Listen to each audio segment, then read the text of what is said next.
Okay.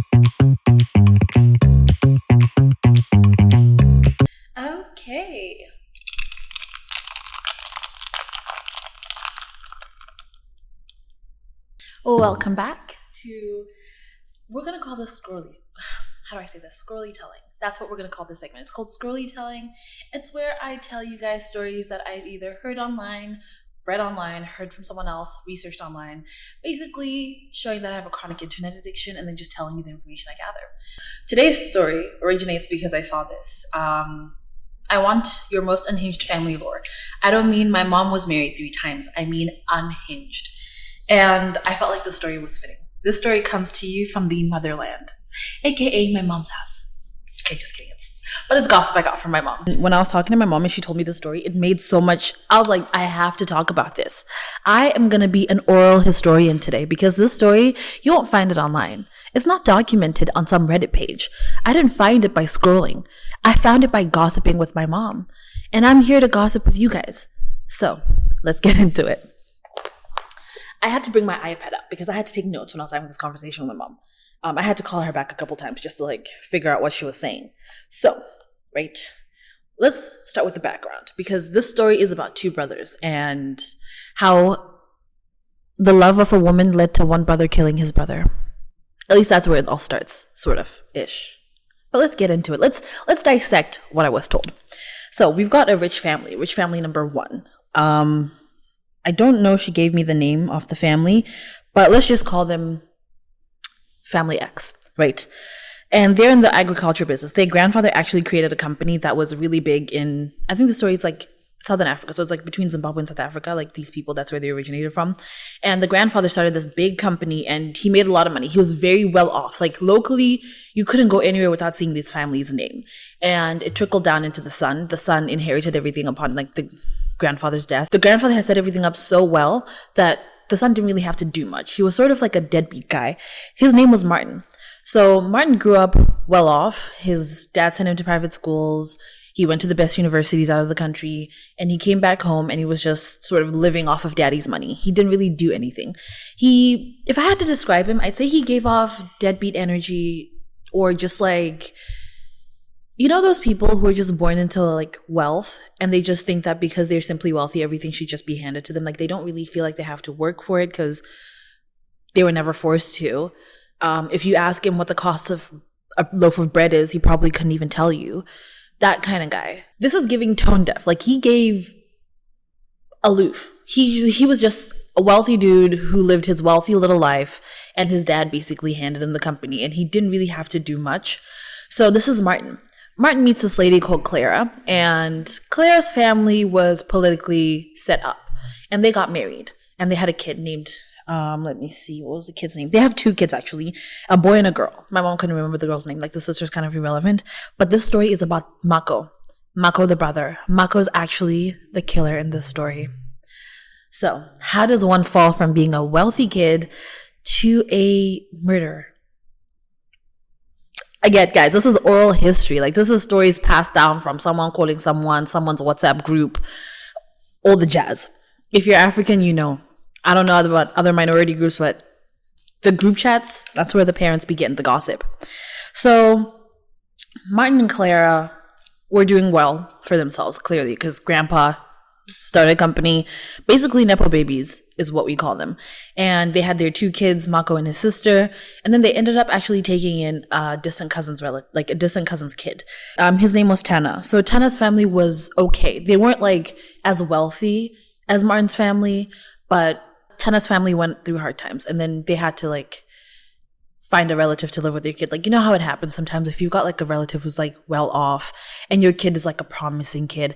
Not to say they don't take all kinds of kids in, but if we see a kid's really smart, they'll probably just be oh, can you please? So Tana moves in with Martin, Clara, and their 2 kids. And Mako and Tana actually grew up relatively okay. From what my mom was saying, they were pretty close. He ended up actually attending the same schools as Mako, but he was more, I don't know how to say this, but he was closer to Clara than he was to Martin. He's actually Martin's relative.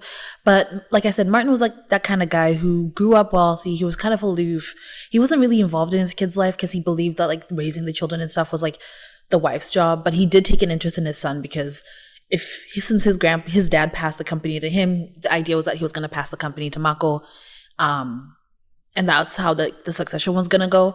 And then Tana, because he was kind of like the other kid, Tana just kind of hung out more with Clara. And because Martin wasn't very involved in the business, Clara was more of a public figure. She would go out more. She would, if there was any events where the family like business was presented, she'd be there, like more talky. She'd be more outspoken. She was, if I had to describe her, like the way it sounded like based on this description, when people were like, you know, like the awe people had for her, not to say she was Princess Diana, but people liked her. She was a well-liked lady. And from the way they say that she treated Tana, it seems like she was really nice. So that's their upbringing. And Tana, he's really motivated to like do well in his life because of everything that his family went through. Growing up in Africa, when you go from, it's happened quite a bit. I've heard a couple of stories where people go from like being okay to then like being like dirt broke, dirt poor. And Tana's goal is to just make enough money so he can take care of his parents back home. You know, the story of every African kid. Let me make money and take care of the family. In America, they call it black tax. So similar concept applies. You know, you do good, the rest of the family is on you, buddy. Around like 2008, things started to go bad in the country. That was around like when the whole financial market collapse happened and things went really, really bad in Zimbabwe. Zimbabwe, when I grew up, was pretty well off. Like we were okay. We were comfortable people. I didn't notice that there were any issues until things started to unravel. And then we had a lot of political instability. Is it instability? Instability. We had a lot of political instability. And unfortunately for Martin's family, like we call them Family X, because I can't, for the life of me, I don't know why I can't remember their last name. But basically, you know what? Let me not even say their last name because we don't need this to be bait. Things started to go down. So around this time, we also went into elections in the couple like years that followed. I'm a little higgy on the timeline because I was a kid, but essentially we had two big contenders. And Mako's dad supported the opposition party that wasn't in power. And because of that and that strife, they decided to send Mako out of the country with Tana. They sent him to the US. And guys, the sister is not relevant. I know they have a sister, and I've just said, I don't know what was going on with Shorty. They don't really talk about her, but I'm assuming they sent her with them. But they basically had to send Mako and Tana out of the country just until things got a little bit bitter. They were hoping that, you know, distance, the kid isn't involved because they were alleged things happening. And I'm not going to go into the politics of the country because I don't need that kind of smoke. I don't need people coming at me and saying, did you say this or did you not say this? But shit went down. Anyways, so they lived with a family friend who was in the US. You know, wealthy people, they got connections. They got friends that they know. So they're living off out there in the USA. Party in the USA. Anyways, and while they're in America, unfortunately, Martin and Claire actually pass away. They were involved in a car crash and wink, wink. I'm not going to say it's higgy. Were they killed or were they not? Not for me to say.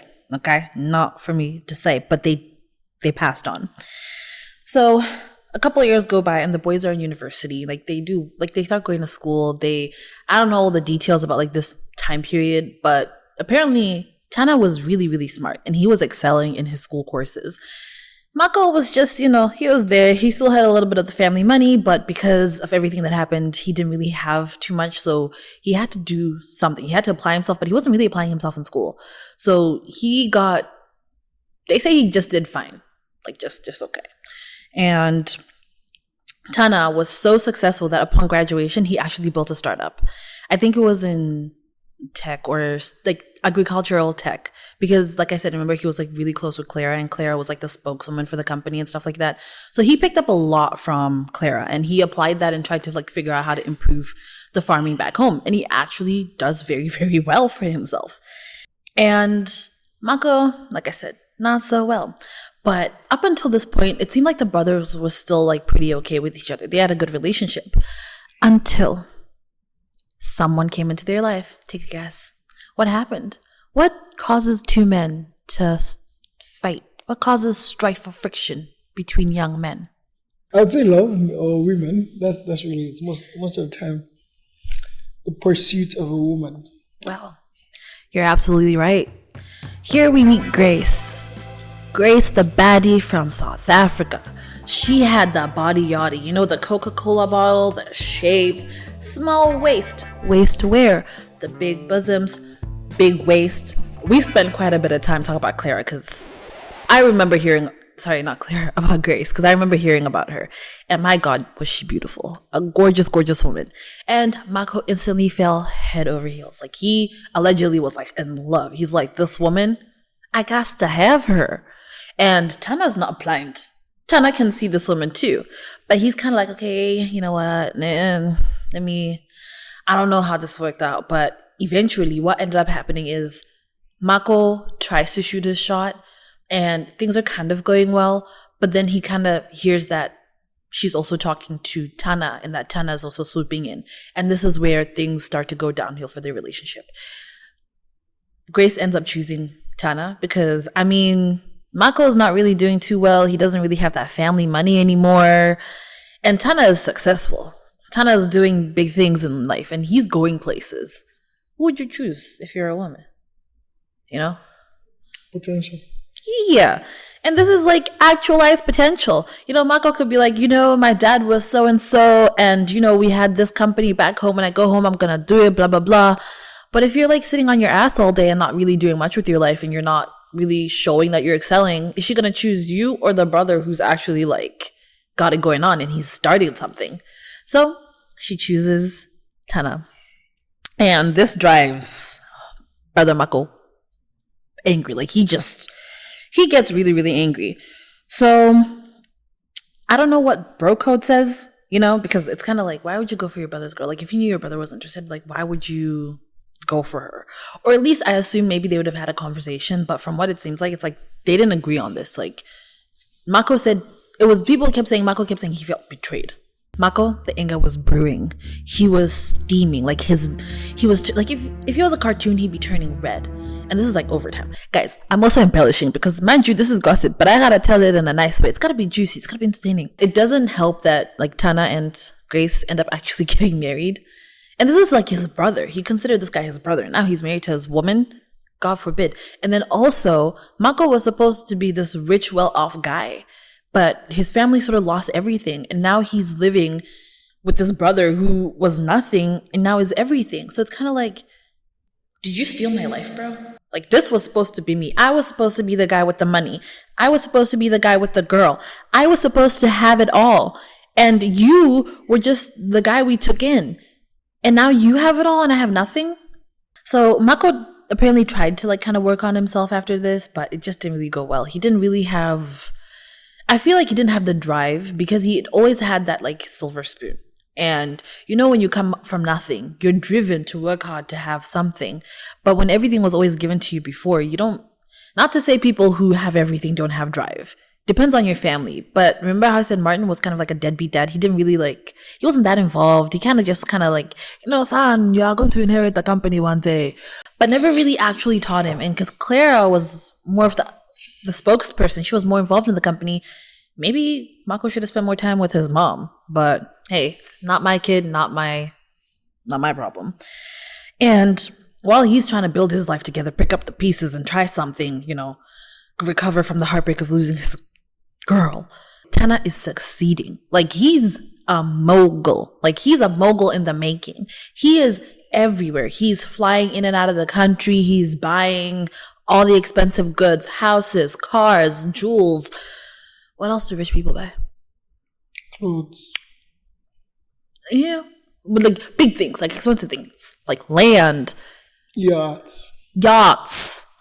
I don't know if he had a yacht, but hey, let's assume. Companies. Like, yeah, he's a serial entrepreneur at this point. Like, he's doing big things. And Mako is still watching. And he's still angry.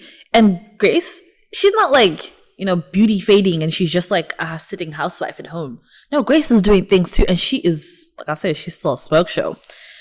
And, you know, Tana felt bad for his brother. They were close. Remember, like I said, they did have that bond.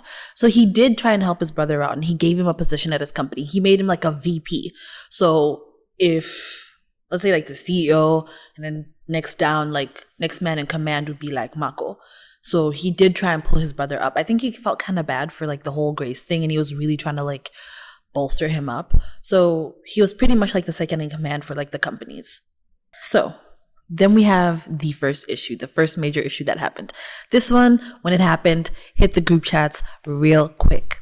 So in 2015, Mako would try and get Tana arrested for drugs. So what happened is apparently, allegedly, they were driving home from a night out, whatever. And nice car, black man, America, you can guess where this is going. Step out of your car. Let's run your plates. Let's run your license. Is this your car? Do you own it? All those kind of questions that they always ask when people have things that nice and it doesn't look like they should. So, yep. They're pretty much like profiled. And Mako had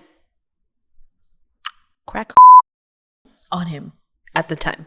And he put it in Tana's pocket when they saw the flashing lights and they got stopped. And assuming, let's pretend I'm in the backseat of this car watching all of this happen. So Mako sees the lights. He thinks, oh shit, I could go to jail. I'm a black man. I'm creating and I don't want to go to prison. And then he looks to his side and who does he see? A way out. And he says, I could deal with all my problems in one go. You took my girl. You took my riches. Well, I mean, he didn't take his riches, but like, you get it. Like, he's angry that he's now the broke guy. This guy is living the life. So he's like, nah, man, you. Like, you took my destiny. I'm going to get rid of you because, yeah, I hate you. Yeah, guys, I'm embellishing. I was not in the car at the time. So I'm assuming he does a quick slide out of pocket into like side jacket pocket. I'm assuming Tana's wearing a jacket at this point because he can't exactly put it in his like jeans pocket because Tana's like, man, why are you in my pants? So I'm assuming he put it in the jacket pocket. And I think he was hoping that Tana would get frisked because they used to do like frisk and searches where, step outside, spread your legs and your hands, not in the fun way, spread them. And then they'd pat you down and like, stop and frisk. Yeah. And then he was thinking that the cop would be like, what are these rocks? I've never seen crack cocaine, guys. I'm just assuming that it's like rocks because, It's definitely not rocks, but it's powder, dude. Oh. He's like, what's this white fine powder carried by a black man in an SUV? Like, I don't know what kind of car they were driving, but I'm assuming in a very expensive car. Drug dealer. You're going to prison. I caught you with the drugs. I think this is what Mako was hoping. And then Mako would be like, I didn't have them. I'm just a passenger. This is my brother. I don't know what he did. But officer, let me tell you something. He was acting a little strange. Because like, I assume like if one guy gets implicated on charges, like you're probably going to get implicated too. Like you're on the car. Yeah, accomplice. Yeah, but I think he thought he could spin it somehow. But fortunately for Tana, he didn't get stopped. Like the cop who met him was okay, I guess. I don't know what happened, but basically they got to go home and the cops never searched him. So lo and behold, when Tana gets, sorry, I was confusing the brothers' names. Lo and behold, Tana gets home and, he's taking off his jacket and, you get home, you empty your pockets and he's like, cocaine. How did you know it was? I don't know. I'm assuming. I'm acting like a fly on the wall. He's like, what the hell is this? Okay, if you got home, this is you, right? And you pull out of your pocket a little unidentified substance in a small little goodie bag that looks like what they put in the movies, like a fun bag. What would you assume? You'd assume it's something, right? Yeah, you assume it's something weird and you try to find out what it is. The smell. Yeah. That's risky, bro. So now he's kind of like, what the fuck? Where did this come from? And so he questions Mako. He's like, Mako, did you do this? Like, what is this? And Mako plays innocent. He's like, yo, hold up. Why would I have it? Like, if you have a drug problem, my guy, you need to go to rehab. And Tana's like, I don't have a drug problem. And I don't know where this came from. And Mako is like, well, I don't know either. They basically go back and forth. But hey, the streets, the WhatsApp group streets, we're assuming that this had something to do with the brother. But this was in hindsight. They say something like hindsight's a bitch or something. There's a quote about hindsight, but this is now speculation people have in hindsight following, what happens later. Anyways, nothing happened. The whole issue just sort of died down. Tana couldn't prove that Mako did it. And he's still in that kind of guilt phase because I think every time he looks at his wife and he's with Mako, he's like, oh shit. That must make for an uncomfortable Thanksgiving dinner because, I took your girl, Mr. Steal your girl, and your girl's sitting at the dinner table with me and you're here and it's higgy. But he lets it go. He thinks if it was Mako, I don't think it was intentional. He never tried to hurt me. But personally, I'm like, this is America, bruv. Like, we've heard enough stories. Mako was trying to send you to he was trying to get you to heaven early, my guy, because people have died for less. But, hey, I digress. So, a few years later, I don't know how much time passes, but Tana and Grace actually had a kid. They had what was his name? They had a son.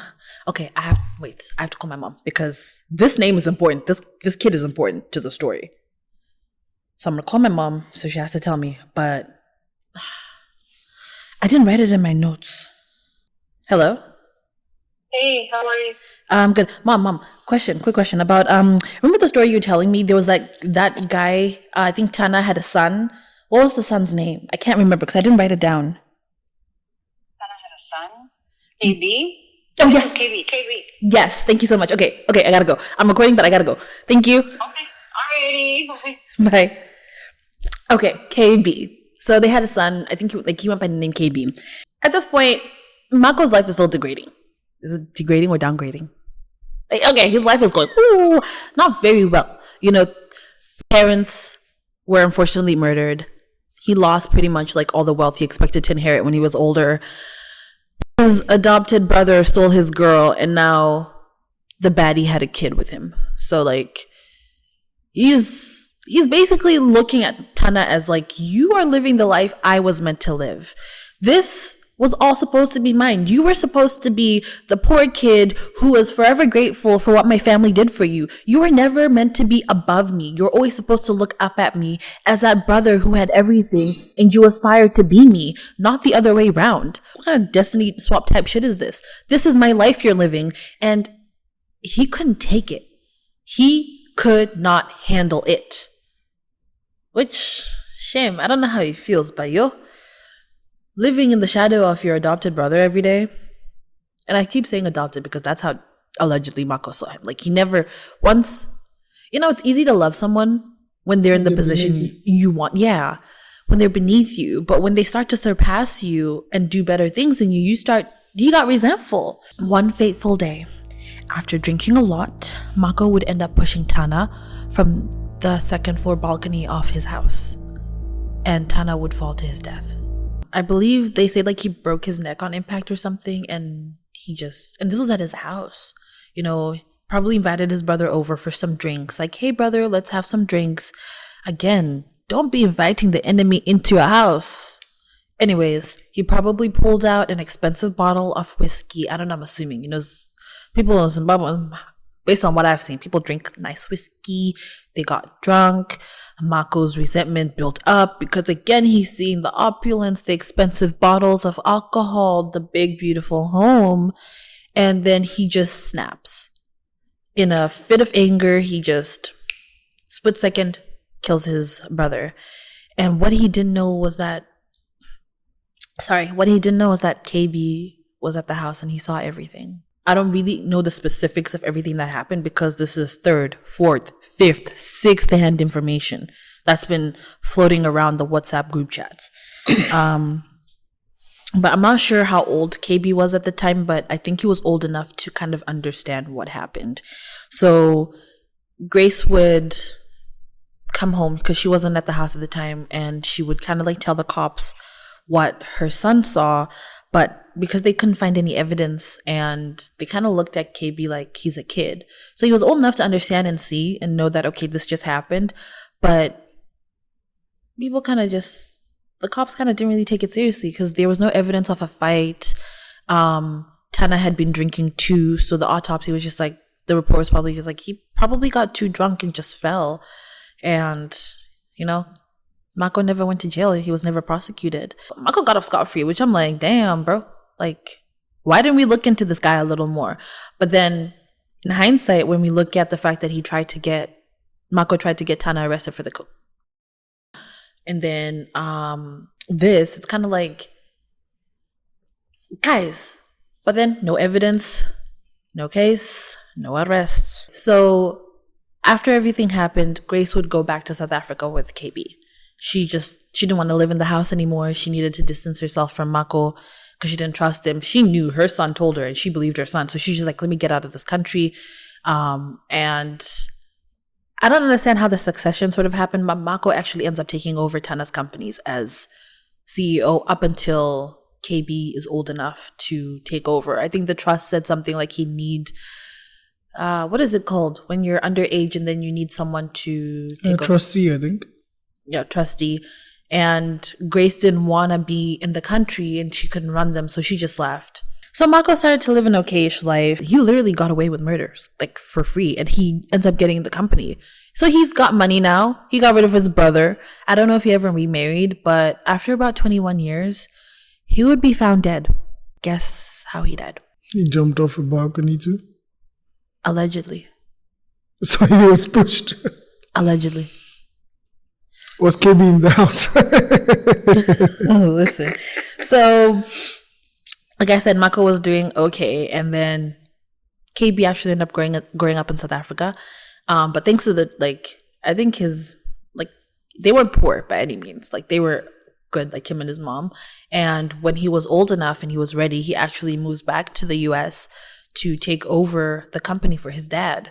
And the same week that he gets to the US is the same week that Mako mysteriously falls over the balcony and passes. I'm not saying KB did it. Wow. But that timing is a little sus. Well, he definitely marinated for a bit, and being the one that saw how it happened, probably just recreated it. And guys, it has not been proven in a court of law that this kid did it. But let's hypothesize. Let's not hypothesize. Let's just leave it as it is. Okay, so no being a fly on the wall. But yeah, so we have... two brothers dying the same way. Yeah. With the same kid in the house at the same time. Yeah. But they can't prove that KB was ever at the scene. That he was ever at that house. Yeah, but, well. For all we know, he could have been pushed by someone else. Or he could have self-exited. Was it in the same house, same vicinity, anything? Was there any similarities? I don't know if it was the same house. This wasn't really discussed, but he fell from a balcony too. So I'm assuming maybe similar house structure. Drinking, anything? They didn't really say. I'm assuming he was, because I mean, for him to accidentally fall, he had to have been drunk. Like, he couldn't, unless it was like a rainy day and he was like running across the balcony doing like acrobatics and he decided, let me do a handstand off this balcony. Let's add 20 years to probably a 30-year-old person. So he's 50. Like 50. Maybe he's fit. Maybe he's like... He doesn't sound like the kind of person that would be fit because he has been entitled all his life. So, well, I think it was just like karma for him to die the same way he kills his brother. Yeah. So... But that's also alleged, so... Mako's family, Martin and Clara, take in Tana. Unfortunately, Mako and Clara end up passing away, and Tana and Mako have to leave the country, Zim, to go to the United States. Tana does very well, while Mako not so well. Mako gets angry at everything his brother has. He falls in love with a woman who doesn't love him back and ends up loving his brother. And his brother, Tana, ends up marrying the woman, Grace, the baddie with the fat booty. And this angers Mako. Mako kills Tana. Allegedly. Tana's son, KB, witnesses the whole thing. And 21 years later, Mako dies the same way. After being not allegedly, but after herself potentially jumping off of the balcony or accidentally falling or being murdered. We don't know, but he died. And this is basically me just telling you what happened in Mufasa. This story is not real. This is all just Mufasa, and I'm just telling you it in a different way. It's the story of the Lion King. KP's not a real person. Mako and Tana never existed. This is Mufasa and Taka. Nice one. I always wanted a brother. This is the story of the Lion King. Nice plot twist. I always wanted a brother. Yeah, so there you have it. You don't have to watch The Lion King. I just told you the whole thing. Good one. Good one. I didn't see the ending coming. I always wanted a brother. Yeah, my mom had no idea. I just told her to be ready for a call and to tell me the name KB. That was good. Nicely played. But I never watched that movie, I think. I just found it weird, all the singing, especially. Well, Simba also, the original Lion King also had singing, so, but I don't know. Probably I'm just older now. Singing doesn't sit as well with I was talking to my sister about it, and I was like, this movie wasn't even funny. And she's like, you gotta remember it's a kid's movie. Because, okay, this is my problem with the movie. I watched it, right? I watched half of it. The rest I read on Reddit. And I watched The Lion King. I don't think... Okay, my first question was, why was Mufasa the adopted brother? Like, why... What was the relevance of that storyline? Because in The Lion King, I don't remember them being adopted. I could be wrong. But for me, that was like... Was it to add, like, depth and dimension to this whole thing? Because in The Lion King, I just thought they were brothers. You know, they could have just made them brothers still in this movie, like birth brothers, instead of, like, this guy was lost in a great flood... I think, I don't know if there was any explicit state, but then Scar also had black hair, and then Mufasa had regular colored hair. I don't know what it's called. I mean, I assume it's like what happens with white people. You can have a blonde child and a brunette child from the same mom and dad. Mm. Yeah. But And then Timon and Pumbaa were completely irrelevant in Mufasa. They just had all these little... I think they were meant to be like comedic relief or something. There was nothing funny about them. Because one joke I remember, Pumbaa goes, I know a lot about fragrances. In fact, I'm wearing Pumbaa by Pumbaa. I've been told it smells bad. Maybe I'm too old to understand this humor, but that wasn't funny at all. And I didn't understand why they kept breaking up the story. Yeah, I get like... what was the baboon's name? Rafiki. Rafiki was relevant. Kiara, the little lion, it makes sense. Rafiki's telling a story. Did you see I was like the little lion type thing? You could imagine. I didn't watch the movie, so I don't know. Oh, sorry. Yeah, I forgot. Rafiki and Kiara, the baby lion, were relevant. Pumbaa and Timon were not needed at all. I think they were just trying to bring them back for like nostalgia's sake. They were good in the first one, but in this one, the politics that I mentioned, how like they were like Mako's parents supported the opposition, that was meant to kind of represent like when they had the hunter lions in the movie coming try and kill Scar or Taka's parents. That's how they died. Mako's parents were kind of Tana's parents were irrelevant because we didn't really see much of them other than after like he got lost in the water in the movie. Like Mufasa, his parents were there for like maybe 2 minutes and then we didn't really see them. And then they did fall in love with the same woman, but Taka was that kid who just expected he was going to be king, and he wasn't brave. He wasn't good at anything. He just existed. He was like, I'm a lion, and he thought that meant everything. Like, bruv. And also someone was like, because at the end of the movie, or close to the end, Mufasa convinces all the other animals to fight with them, to kill the other lions that were hunting them. And it didn't make any sense. And someone pointed this out because in his speech, he's giving this like this heartfelt, deep speech. And he's talking about how, I will fight for you until my last breath type thing. He's basically saying, I am for you. I am not an enemy. I am your friend. This is a lion talking to water buffalo, zebra, giraffe. I'm sorry, but according to the animal kingdom, all of these are meals for the lion.